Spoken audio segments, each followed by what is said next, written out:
পালন হবে ইনশাআল্লাহ। এই সেই ময়নামতি ইউনিয়ন, সবার উপরে ময়নামতি, কি ঠিক না বেটি? এই সেই ময়নামতি ইউনিয়ন।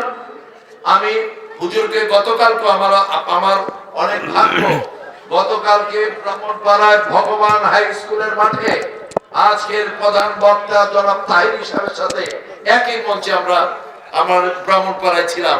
আজকে আমি গর্বিত, এই ময়নামতি, সবার উপরে ময়নামতির এই প্রিয় গ্রাম হচ্ছে মিরপুর গ্রাম। আমাদের এই নদী গেশা, গুমতি গেশা সেই গ্রাম। এই গ্রামে আজকের যার মাহফিল রেজবিয়া দরবার শরীফ, এই রেজবিয়া দরবার শরীফের এই গ্রামের আমি মনে করি 99% মানুষই এই আমাদের রেজবিয়া দরবার শরীফের ভক্ত, ঠিক না? আমিও বিশেষ করে, আমার বিআই হচ্ছে জসিম মেম্বার সাহেব, আমার এই দরবারের সাথে আমার খুব বেশি সম্পৃক্ততা। আমার বাক্সিমলে যে ফকিরা বাজারের দরবার শরীফ আছে, আমাদের এই ইয়াতে কুমিল্লা, এই জায়গাটার নাম কি ঘোড়ামারা থেকে শুরু করে যেখানে দরবার শরীফের মাহফিল হয় আমি যাওয়ার কিন্তু চেষ্টা করি। তো আমি আজকে ইনশাআল্লাহ, আমি উন্নয়নের কথাটা যেটা আমাদের দানিউল ভাই যেটা বললেন, আল্লাহ যদি দেয় ইনশাআল্লাহ আগামী ফেব্রুয়ারি মাসে যদি নির্বাচন হয়, আমি কথা দিয়ে যাচ্ছি ইনশাআল্লাহ কুমিল্লা 5 দুইটি উপজেলা নিয়ে আমাদের এই কুমিল্লা পরিচন্দ্রমণ করা কিছু, এবং ইনশাআল্লাহ আমি কথা দিয়ে যাচ্ছি এই ময়নামতি ভারেলা মোকাম, ভারেলা বেঙ্গে 2টা ইউনিয়ন হয়েছে। এখানে মোট কয়টা? 4টা না?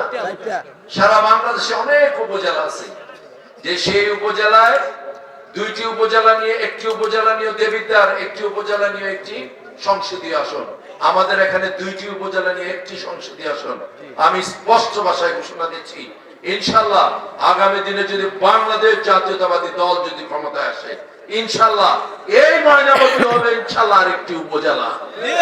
আগামী দিনে যখন সংসদ নির্বাচন হবে, এই নির্বাচনের পরে ইনশাআল্লাহ 3টি উপজেলা নিয়ে এই সংসদীয় আসন হবে ইনশাআল্লাহ। আমার জন্য দোয়া করবেন। আর পাশাপাশি আমাদের এদিকের আমাদের 11টি গ্রামের একটি বিশেষ সমস্যা হুজুর, এই সমস্যাটি হচ্ছে সেখানে জলাবদ্ধতা নিয়ে ফসল মানুষের অনেক নষ্ট হয়ে যাচ্ছে। আমি প্রথম কাজ দল মত নির্বিশেষে আমি আলোচনা করে এই সমস্যার জলাবদ্ধতার কি সমস্যার সমাধান করা যায় সেটা আমি চেষ্টা করব। বক্তব্য আর দীর্ঘায়িত করছি না। যুব সমাজের ভাইরা যারা আছেন মাদকের সম্পৃক্ত হয়ে যাচ্ছে, আজকে এখানে খুশি। দেখেন এই প্রজন্মের আমার যুবক ভাইয়েরা আজকে দেখেন তারা মাদকের সাথে সম্পৃক্ত নয়, তারা রেজবিয়া দরবার শরীফে আজকের এই ইয়াং আমাদের যুব সমাজ আজকে আবার প্রমাণ করেছে যে ইনশাআল্লাহ তারাই ইনশাআল্লাহ আগামী দিনে আমাদের ভবিষ্যৎ।